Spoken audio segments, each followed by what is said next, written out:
after the dinosaurs went extinct. You might think the age of reptiles was over. It was not. Earth had simply removed the old rulers. Then, deep inside the tropical swamps of South America, it began raising a snake, longer than a city bus. It had no legs, no claws, and it could not roar like a Tyrannosaurus rex. But when its head rose from the muddy river, fish, turtles, and crocodilian relatives nearby could all enter its attack range. This was Titanoboa, the boss-level version of a snake, created after the dinosaurs left the stage. Travel back about 60 million years. Several million years had passed since the asteroid impact. Tyrannosaurus was gone. Triceratops was gone. The empire built by non-avian dinosaurs had collapsed. Enormous ecological positions were left empty. Mammals had not yet grown into giant beasts, and the next generation of dominant predators had not fully arrived. During this power vacuum, reptiles seized their opportunity. What is now northern Colombia was covered by an extremely hot, humid tropical rainforest. Rivers twisted through flooded forests. Large fish filled the water. Giant turtles rested along the muddy banks, and several ancient relatives of crocodilians patrolled the rivers. But beneath all of them was a snake that may have reached around 13 meters in length and weighed more than a ton. Titanoboa. If its body was stretched out, it could span the length of a large bus. The thickest section of its body may have risen close to the height of a human waist. This was not simply a normal snake, enlarged several times. Once a snake weighs more than a ton,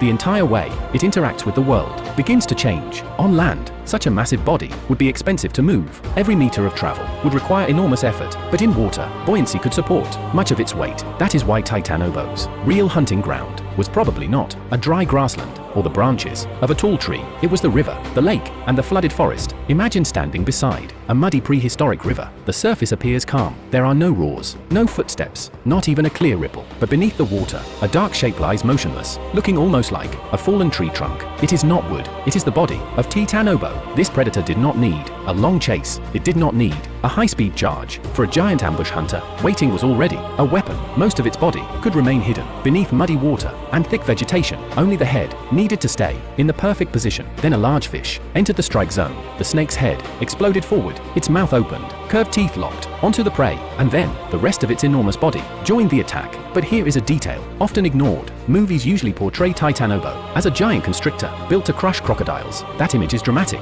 but evidence from its skull suggests that Titanoboa may have been especially well adapted for catching large fish. The number and shape of its teeth, along with parts of its skull, show clear signs of a fish-eating lifestyle. So this one-ton snake may not have spent every day crawling onto land to hunt large mammals. It may have behaved more like a supersized river monster. Large lungfish and other freshwater fish could have been among its most important prey. Smaller crocodilian relatives also shared the same waterways. Could they sometimes have become prey? Possibly, but there is no direct evidence that Titanoboa spent every day swallowing crocodiles. Its real power was not limited to what it could kill. A 13-meter snake hidden inside a river could change the behavior of every animal living around that water. Fish could not enter shallow areas carelessly. Small crocodilians had to watch the water below. Even a giant turtle's shell did not guarantee absolute safety. Titanoboa did not need to conquer the land. It only needed to control the river. And the river was the most important life corridor inside the rainforest. So how did Earth produce a snake this enormous? One important answer may have been temperature. Snakes cannot continuously generate large amounts of internal heat the way mammals can. Their activity, metabolism, and digestion depend heavily on the temperature around them, and the tropical regions of the Paleocene were hotter and more humid than they are today.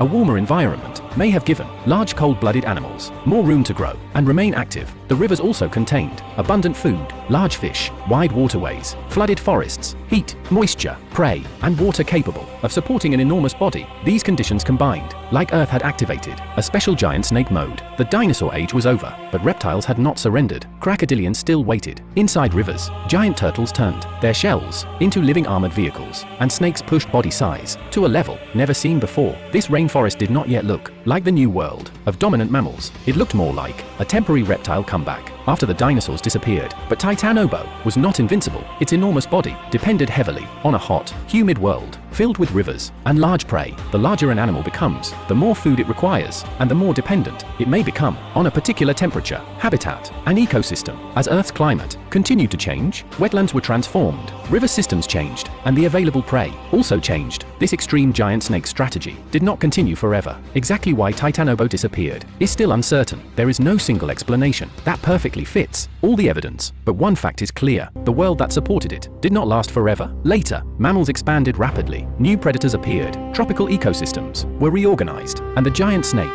that once controlled the rivers vanished from the planet. All that remained were enormous vertebrae and ribs buried inside rock. Those bones were so large that when they were first examined, they were mistaken for crocodilian remains. Only after researchers looked again did they realize these bones did not belong to a crocodile. They belonged to a snake so enormous that even the largest snakes today would look small beside it. And this is what makes Titanoboa so extraordinary. It did not rule the dinosaur age. It never met Tyrannosaurus rex. It appeared only after the dinosaur empire had already collapsed. While the world was waiting for mammals to take the throne, Earth first released a 1-ton snake into the tropical rivers. The extinction of the dinosaurs did not mean reptiles immediately left the stage. In the hot rainforests of the Paleocene, snakes completed one of the most extreme body size upgrades in their entire history. Titanoboa was not a monster left behind by the dinosaur world. It was a boss manufactured by the new world that followed. But Earth can create a boss, and it can also close the boss's map. When the temperature changes, the rivers change, and the prey disappears. Even the largest body cannot hold onto a vanishing world. Titanoboa left the stage, but it left behind a terrifying piece of evidence. When the environment allows it, an ordinary snake-like body plan can be enlarged by Earth into a monster capable of controlling an entire river.